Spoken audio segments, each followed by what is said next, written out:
Всім привіт! Мене звати Анна Тулєва і я ведуча влогів про Євробачення. І це наш новий влог WhatsApp Eurovision. Якби не вторгнення Росії в Україну, не постійні злочини Російської Федерації проти України, то ми б з вами приймали пісенний конкурс Євробачення і наші вулиці були б прикрашені новим дизайном. Але ми все одно натухаємо, і ми навіть без світла бачимо, що вони під...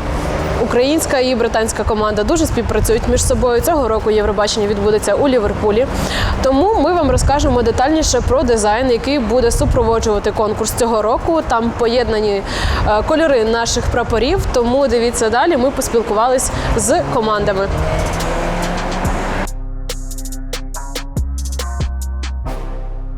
Nice to meet you again. Приємно познайомитись знову. Як ви поєднали дві практично різні культури України та Великої Британії? Бо це практично унікальне явище для Євробачення, що фактично дві країни є організаторами конкурсу. Це чудове запитання.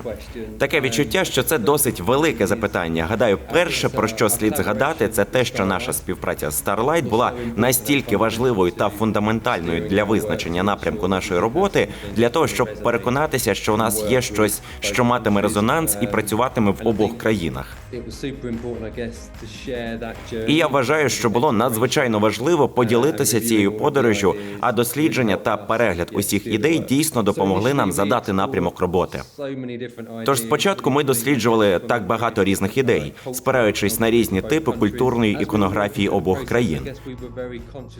Коли ми працювали над цим процесом, я вважаю, що ми дуже усвідомлювали, що створюємо ідею, яка відображає єдність двох країн, але також працює таким чином, щоб мати резонанс і зв'язатись з усіма іншими країнами, залученими до Євробачення. Тож ми шукали універсальну ідею, яка мала б резонанс. Що з огляду на це, ми справді почали зосереджуватися на відточенні цієї ідеї United by Music, яка є темою цьогорічного конкурсу. І тоді, коли ми почали думати про це, ми виявили, що було проведено певні дослідження, які показали, що коли люди слухають живу музику та співають, коли вони роблять це разом, їхнє серцебиття насправді починає синхронізуватися і бити в унісон.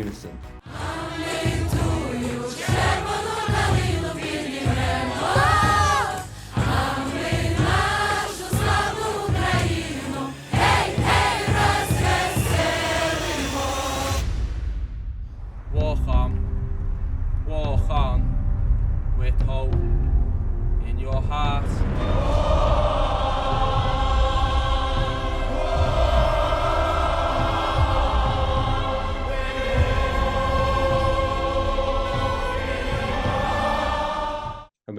І ми дуже загорілися цією ідеєю. Тож це було дивовижно, і особливо у світлі Євробачення. Масштаби величезні. Наскільки я знаю, минулого року його подивилися 160 мільйонів людей.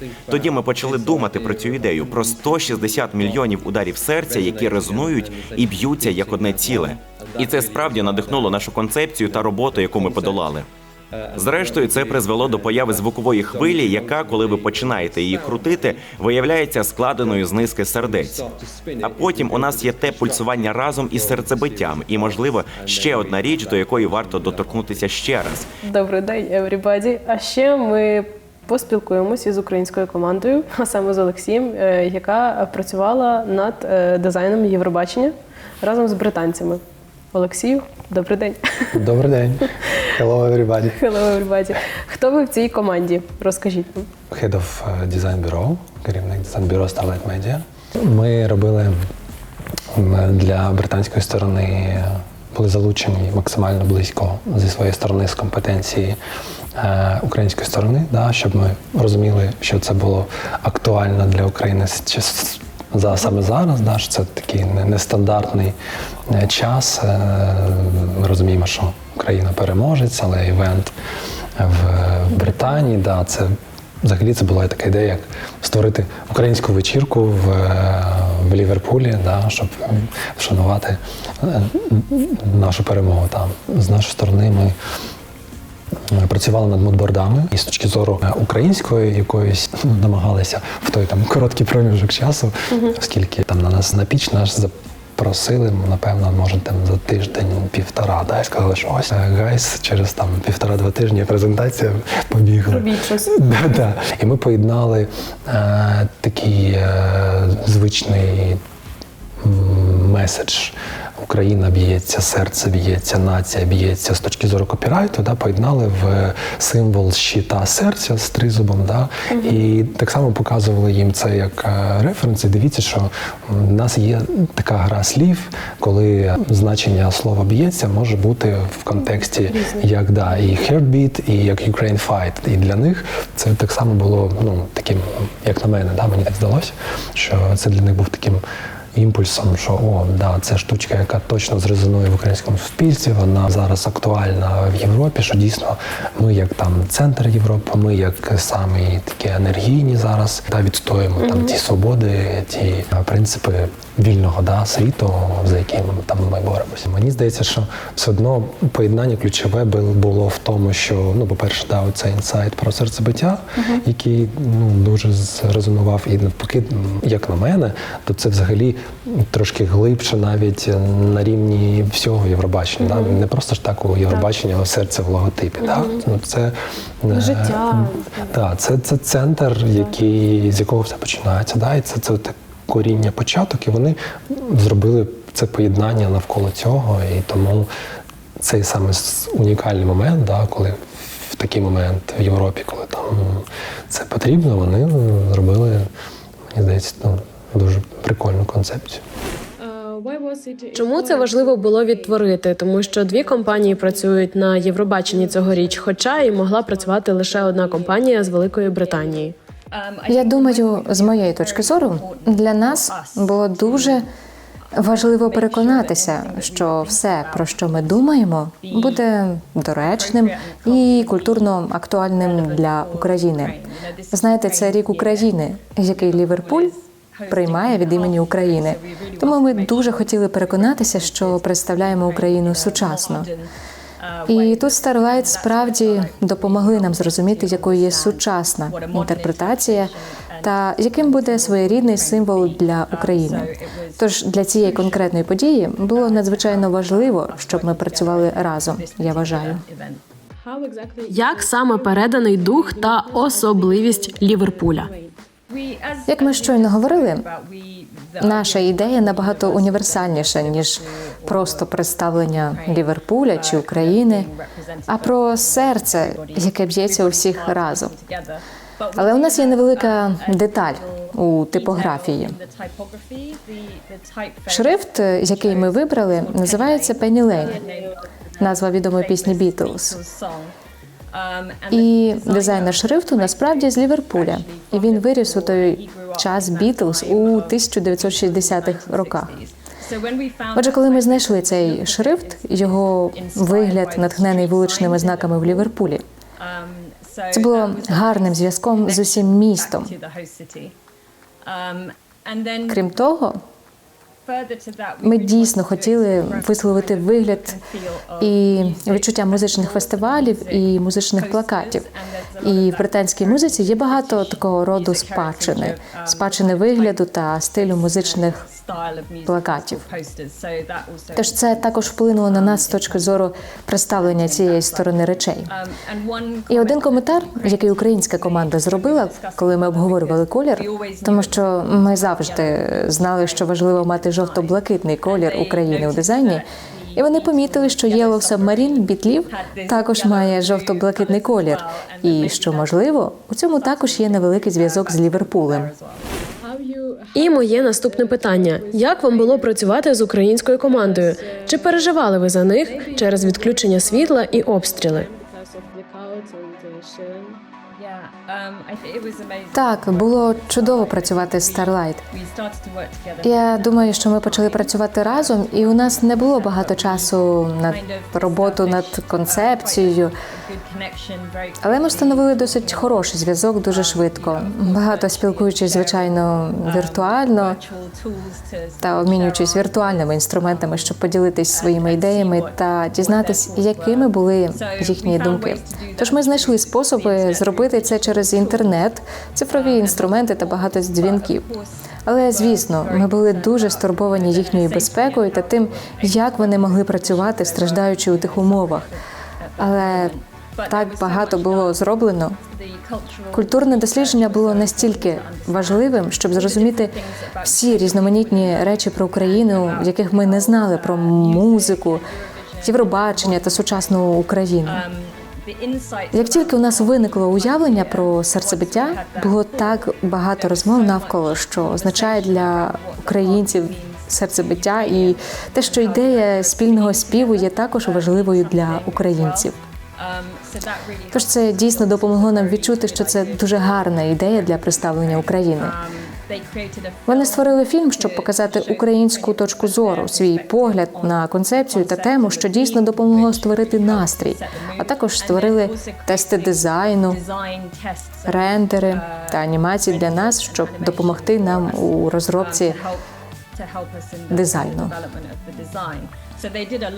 Тож вони зробили багато. І навіть за день до презентації клієнту ми знали, що були відключення електроенергії, тому ми не очікували, що щось більше прийде від команди. Але вранці, в день презентації, за ніч від них надійшли нові дизайни. Не знаю, як їм вдалося це створити, але це було неймовірно.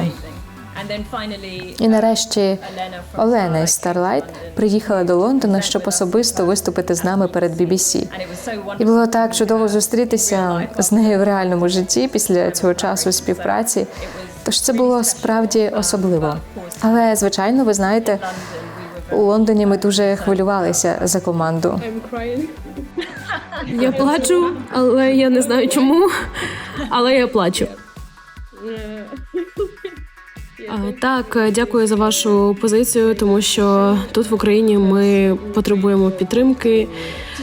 Не знаю навіть, як пояснити, але вдячна за вашу позицію. Як ви співпрацювали між собою в таких умовах? Ну так, звісно, це незабутній досвід. Напевно, нікому не хочеться такого бажати, але все одно вони так само дуже лояльно, з розумінням абсолютно політкоректно до цього відносились, постійно перепрошували, чи все окей, чи ви там зможете, як ваші справи, якщо що, кажіть.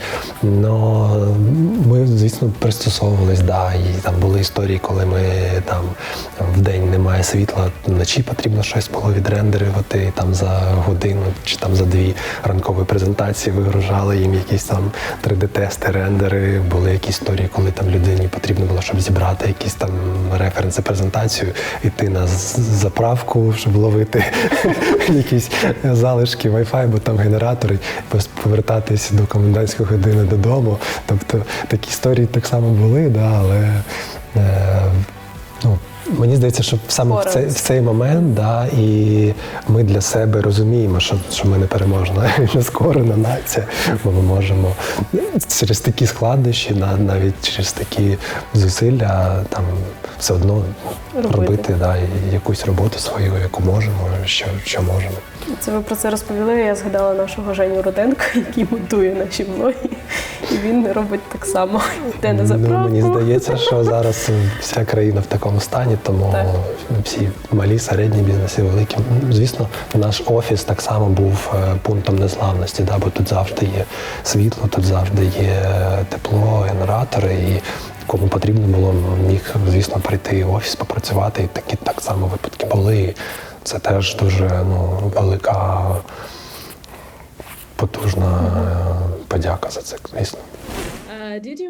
Чи вдалося вам також відобразити й дух Євробачення?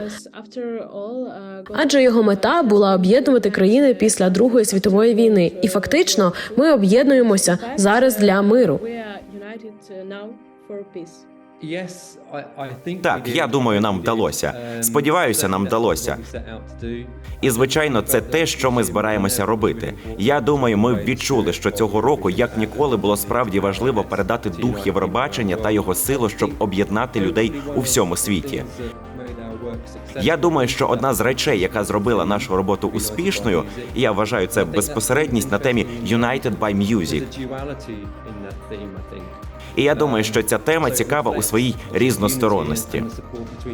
Тож це явно відображає єдність і підтримку між Україною та Великобританією. І я думаю, що навіть той факт, що Велика Британія приймає це від імені України, сам по собі ніби відображає дух Євробачення.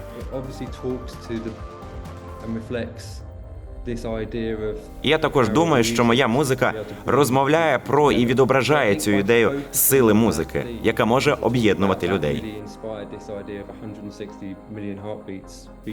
Тож я думаю, що зосередження на цій темі справді надихнуло нас на цю ідею 160 мільйонів ударів серця, що б'ються як одне ціле. Я вважаю, що ще одне доповнення до цього, яке допомогло у виконанні, і це те, що ми дійсно намагалися зробити з самого початку. Це дивитись на те, як ми можемо взяти культовий символ Євробачення, сам логотип серця, і зробити це центром історії. І я думаю, що рішення, яке ми зробили, сподіваюся, справляється з цим. Дух Євробачення – це щось таке вже, я не знаю, унікальне, яке чекають всі, і воно кожного року може змінюватися, але ти розумієш, що от саме цей логотип – це логотип Євробачення. З точки зору, чи вдалося цьому логотипу бути таким яскравим, да? Чи мені здається, що головне, що зараз, напевно, не головне, а актуальне, що наразі має бути, да? Це має бути дух нас, нації, да, дух України. А ми зараз be brave, be strong, ми сміливі, ми трендсеттери в європейському такому young vision, вайбі, відчутті, да, всі розуміють, що ось це свіжа кров. Тобто є такий запит, да, на все українське, на українську культуру, на українську моду, там, на український якийсь арт. Звісно, цю динаміку, мені здається, і ми намагалися якось передавати, да, і вкладати в розуміння британської сторони. Да? І, напевно, саме там цей жовтий, він не такий жовтий, там, як на нашому прапорі, да? Але там більш динамічний, яскравий, да? про яскравість. Да? Там є там сині кольори, але вони також різного відтінку. Да? Це якісь там блакитні, наближені до ліверпульського, да? Це якісь більш там темніші варіації, да? Які ближчі до нас. Ну, тобто це все одно мікс такий. І якщо казати про саму ідентику, яка розкладається на 37 прапорів країн-учасниць, то це все одно ж, там дуже велика градація цих прапорів. І тут дійсно цікаво, як саме британці з цим завданням будуть працювати, бо є варіанти, що там якісь прапори схожі, да, якісь прапори по кольорам схожі, і вони все мають в концепції цього серця відобразити, розкласти. Тобто це така цікава з точки зору дизайну задача. Мені, як єврофанці, вже багато років, впадало в око завжди оці саме кольори жовтий, блакитний і такий малиновий, який дуже схожий на колір панами Олега із Калуша. Чи якось ви давали рекомендації по саме кольорам? Звісно, обговорювалися і мудборди, і, звісно, рожева панама була в мудбордах, і всі розуміли, що рожевий – це так само на асоціативному рівні, да, якась ознака переможця, да, як Євробачення, яке є зараз. Але саме цю палітру британці обговорювали з нами, вони її запропонували. Мені здається, що це був такий їх сучасний погляд на наші там державні кольори, так само, да? Але з урахуванням того, що вони так само і про свої кольори не забули, да? Бо в них так само є і червоний, і синій в прапорах, да? Але це такий трошки компромісний варіант, як додати сучасності, як згадати про рожевий з панамки, да? Як не забути про червоно-синій з британського прапору, український. Жовтий, агресивний так само був, да, динамічний такий на передньому плані. Тому, мені здається, тут таке комплексне рішення, яке непогано працює, як на мене. Як думаєте, єврофанам сподобається? Сподіваюсь. Якщо ні? Ну, це ж розумієте, це дизайн, це історія про відчуття. Да? Ми всі різні, комусь подобається рожева панамка, хтось в захваті від синьої чи жовтої. Історія смаків, напевно, все ж таки. І моє наступне питання. Ви вже чекаєте, коли зможете показати людям свої результати роботи, побачити весь цей пропрацьований дизайн на вулицях Ліверпулю та на сцені Євробачення? Я не можу дочекатися. Не можу дочекатися, щоб побачити це там, наяву. Я думаю, що завжди надзвичайно цікаво спостерігати за тою роботою в реальному світі. Але для такого проєкту, з огляду на масштаб цього проєкту, це надзвичайно захоплююче. Як я вже згадував раніше, є щось і страшне, і захоплююче у тому, щоб мати такий розмір аудиторії. Але так, я абсолютно не можу дочекатися, і я думаю, що ми всі вже чекаємо того, щоб забронювати нашу поїздку до Ліверпуля зовсім скоро і побачити все вживу. Так, ми не можемо дочекатися. Це така унікальна подія цього разу і такий позитивний меседж. Це дуже захоплююче. Дякую. Я хочу сказати вам велике дякую за вашу роботу, тому що для України Євробачення – це не просто конкурс. Тому що ми святкували це як нашу перемогу, і коли Калуш виграли, то для України це була як перемога саме України. Тож ваша робота прекрасна, я кажу вам це як єврофанка, і я дуже вдячна, що ви робите щось прекрасне саме для Євробачення, і це вже історія.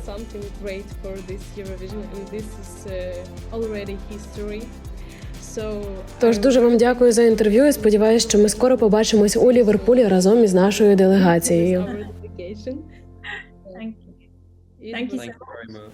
Чи не дивує вас той факт, що, як на мене, то цьогорічна графіка, дизайн Євробачення трохи відрізняється від минулорічних, тому що там такий завжди темний фон, і всі вже звикли до такого, а тут просто феєрія кольорів.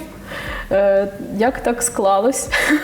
І чи це вас не поставило в якийсь глухий кут, тому що, не знаю, в Євробаченні вже є якийсь такий певний стандарт, коли ти очікуєш чогось одного, а тут я думаю, що цей дизайн буде неочікуваним. Я вважаю все ж таки, що ми ще побачимо під час трансляції більш звичний віжуал для Євробачення.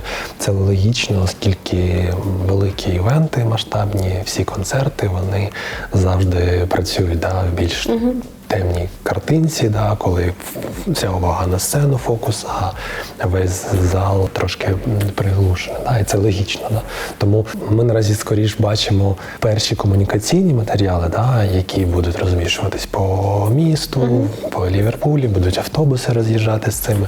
А сама трансляція і сам івент, він все ж таки буде ближче, як ви кажете, до такого стандартного віжуалу, бо це є як там правилами телевізійного оформлення, картинки в екрані, тому тут мені здається, що все одно буде якась наближена історія. Але з точки зору того, що зараз ця концепція дуже яскрава і дуже виділяється своєю енергією, драйвом, це імпонує, це зараз на часі. Це незвичайний випадок, це незвичайний час, це незвичайна ситуація. Не тому, що це українська вечірка в Ліверпулі, а просто зараз такі часи, і саме BBC хотів, щоб це був краще, ніж ніколи, що це на новому рівні зробіть. В брифі там був термін в кінці jaws drops, щоб відпала щелепа. Тобто треба зробити, щоб make audience jaw drops. Я думаю, десь так і вийшло. Ну прикольно, чому ні? Мені здається, така синергія реально вийшла, тому що такого Євробачення ще не було, щоб дві країни отак робили. І доповнюючи до цього думку про саму ідентику з серцем, вона набагато глибша. Всі дизайни, які були, вони були прикольні, гарні, виконували свої функції. В когось там Швеція гралася з диванчиком літав, десь була Португалія, десь метелик, десь якась мушля, десь ще квіточка. Це всі прекрасні символи, вони всі мали місце в свій час, там, в своїх обставинах працювати. А зараз вийшло так, що серце як головний символ, який в самому Євробаченні, да, він вийшов в серцебиття, в цій функції, да, що ритм співпадає, що всі на одному вайбі, що всі синхронізувалися, всі об'єдналися, воно вийшло на більш такий глибинний рівень, мені здається. Тому ця штука набагато глибше. Да, було якесь оформлення, ми коли дивились, там робили R&D, нам британська сторона скидала референси, що було вже якесь оформлення з серцем, але вона тоді була побудована просто на формі серця, лініях, які засвічувались. Тобто тут, напевно, важливо, що в основі є серце, але все одно це концепція про серцебиття, да, про єдиний удар в один ритм, да, що ми всі б'ємося в унісон. І, в принципі, що зараз відбувається в українському суспільстві так само. Да. І я думаю, що вона дуже добре поєднується із піснею творчих. У них сталеві серця, які їдуть в Ліверпуль, де символом серця. Тому все складається. Так, все складається. Ох, є історія у вас. Ну що, я не буду вас більше мучити. Супер. Дякую вам за інтерв'ю. Дякую. Що ж, друзі, такою була історія співпраці британської та української команд у зв'язку із дизайном на Євробачення. Ну, поки що у нас ось такий дизайн. Ми всі чекаємо перемоги. І її дочекаємось. А ми продовжуємо розповідати вам про новини Євробачення, про Україну на Євробаченні цього року. Тому підписуйтесь на наш канал, пишіть у коментарях, про що ви хочете дізнатись ще. І ми обов'язково будемо працювати для вас.